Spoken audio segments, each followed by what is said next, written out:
Hello guys, welcome to the age of revelation. So in this age, not much to say. I'm just basically picking up where I left off in the last video. In this age, really, there's not much to say. Because, as I'd already said, the first age is about playing catch up with the game pace. The second age is about getting yourself set up a power base, reasonable power base from what you did. Like you already have a power. That won't be totally correct. The first age is about setting up a power base, getting the necessary stuff. And the second age is where you can start setting up for the age of absolutism and admin efficiency and disaster. And then you spend the third age, the age of absolutism, at least for the first half of it, executing what needs to be done, and then you only actually spend the second half of it actually having fun and conquering stuff.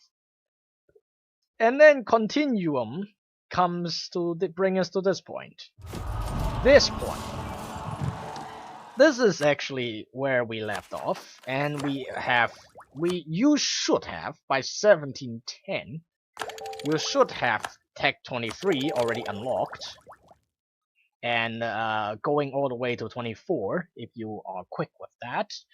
And what this means is that you will be running 50. Oh yeah, I don't have this. Alright. So you should be having 60% admin efficiency by the end of 1710. And you also, technically speaking, there is a small window. Right after you picked up admin tech 23, you get 10%, and then you get another 5% admin efficiency from the age bonus. But that will only last for a small window of like 10-15 years, so. But yeah, it doesn't make that much of a difference. But anyway, at the beginning of this age, at least before you picked up admin tech 27, you will be sitting at 60% admin efficiency. After that, you will be having 70%. And there's really not much to talk about. You're using this to conquer things. As you can see, at this level of admin efficiency and ideas, you're going to have so much core creation cost reduction and deploy annexation cost reduction that, for example, a 9 development province will cost you 3 admin points to core. Right? So there's really nothing to say about this.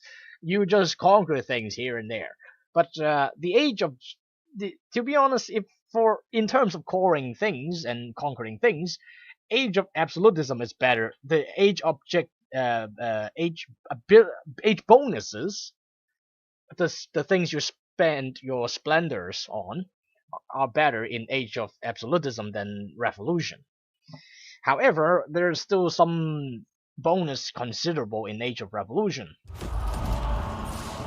For example, right now you can breach forts like it is nothing, as long as you buy this. Even level 8 forts will not be such a pain in the ass anymore, so this one is what I usually take.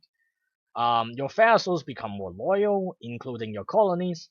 You can make everyone run around Russian wasteland like it is nothing as well, because it costs no power. You can ignore coring distance, which means you can also conquer the Americas without the pain of the old days where, oh shit, this thing is landlocked, blah blah blah. So yeah, also this piece of junk here in the Victorian Lake too. Then you also get improved artillery damage, but honestly, I don't think it's that big of a difference. But anyhow, these things certainly helps you in terms of wrapping up your conquest. Don't think of it as bonus to help you conquer things. You already got enough bonuses on that. These things are just helping you in wrapping up. For example, ignore coring distance is like the thing to wrap up the New World and the landlocked African countries. The thing with artillery is for Europe. Yeah. forced march allows you to fight a war here and then run off to the other side of the world and fight it there. So in this age, the best thing you can do is just to conquer and kill everyone and wrap up your world conquests. But it's interesting to note that it's called Age of Revolution for a reason, because you can also trigger the revolution disaster now. And unfortunately, that also comes with the penalties of aspiration for liberty. And it's a very, very annoying disaster. So nobody wants to have that. But hey, on the upside, if you have triggered revolution and become revolutionary target, you will not have aspiration for liberty ever. Now, I will not talk a lot about revolution here because you can just read everything up in the wiki, or you can just watch my previous videos. To put things in perspective, if you trigger the revolution disaster and then you become the revolutionary target, you get a CB on everyone else on the world, which is what you already got, but it's a stronger CB. It's 50%, 125%, and 50%, like for these numbers, AE, prestige, and cost. And literally, it allows you to take 200% worth of war score of provinces in one war. And that applies to everything, like imperialism. So, I mean, nationalism does the same thing, but it only applies to the same cultural group that you are in. Like, for example, this is the Levantine, this fictional group of culture. For example, this is the German, this is the French, and the revolution CB is called Spread the Revolution. It applies to everything else in the world. So it's very useful CB that enforces what I just said about wrapping things up. And then you also got some insane bonuses for your government, and you also got some insane bonuses from your factions. So it makes you completely unbeatable, overpowered. But yeah, if you are doing a world conquest, you're already the biggest guy by the end of absolutism age. So I wouldn't say it's a compulsory thing to do, but it's a fun thing to do because it's broken. But anyway, really, there is 110 years left for you in this age to wrap up your world conquest. And when I say 110 years, if you're smart, you should already see that it is almost 1/3 of the game's length. So essentially, you are playing, there's still 1/3 of the game length left for you to play around and conquer the world. So to conquer the world in 100 years, I mean, maybe not 100 years, but 150 years is more than enough. So this is why I also said from the beginning, in the age of discovery and age of reformation, you don't necessarily need to blob hard. As I said, some people has the misconception that if they don't get, I don't know, if they don't become Ottoman size by 1500 or 1600, they're gonna lose the world conquest. That's not true. You don't even need to be Ottoman size by 1600. As long as you play your cards right and pace your game, like do what the game wants you to do in that specific time period, it's like knowing the game rules and the game mechanics. As long as you do that, you can pull off a world conquest even if you start in 1650. I did that as Poland, but that was a horde, so it's a little bit different. But essentially, it's the same thing.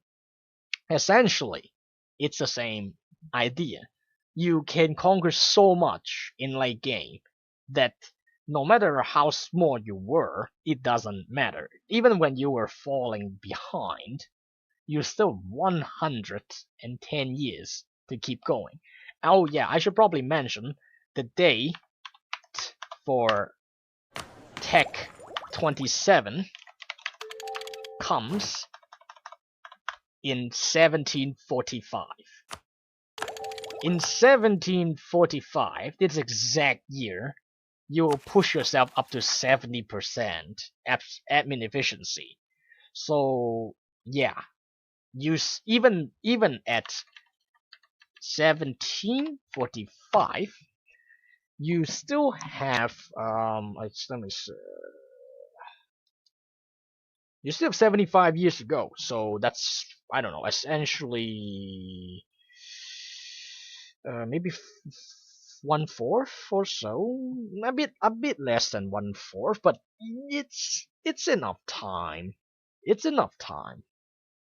It's enough time for you to wrap up whatever you're doing. So anyway, guys, thanks for watching this series. I hope this helps you guys quite a bit in learning how the game works, because I mean, this thing does not only applies to world conquests. I mean, if you can pull off a world conquest, there's nothing you can't do. Like, essentially, 99% of the achievements are conquest achievements, conquest related.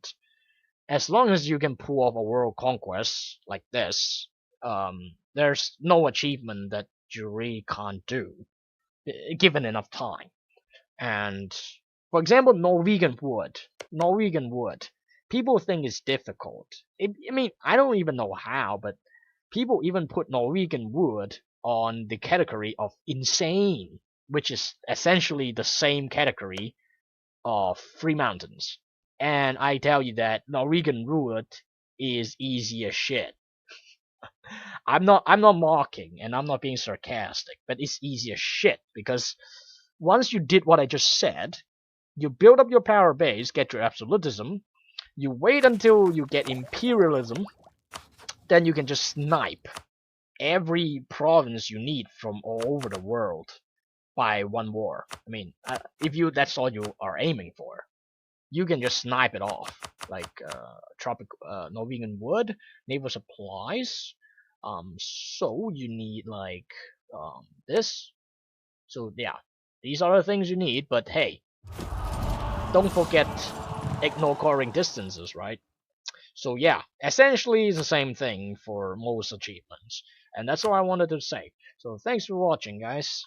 If you like this, give it a like, comment, and subscribe. And if you do that, the YouTube algorithm is gonna put it up so more people can see it. So see you guys.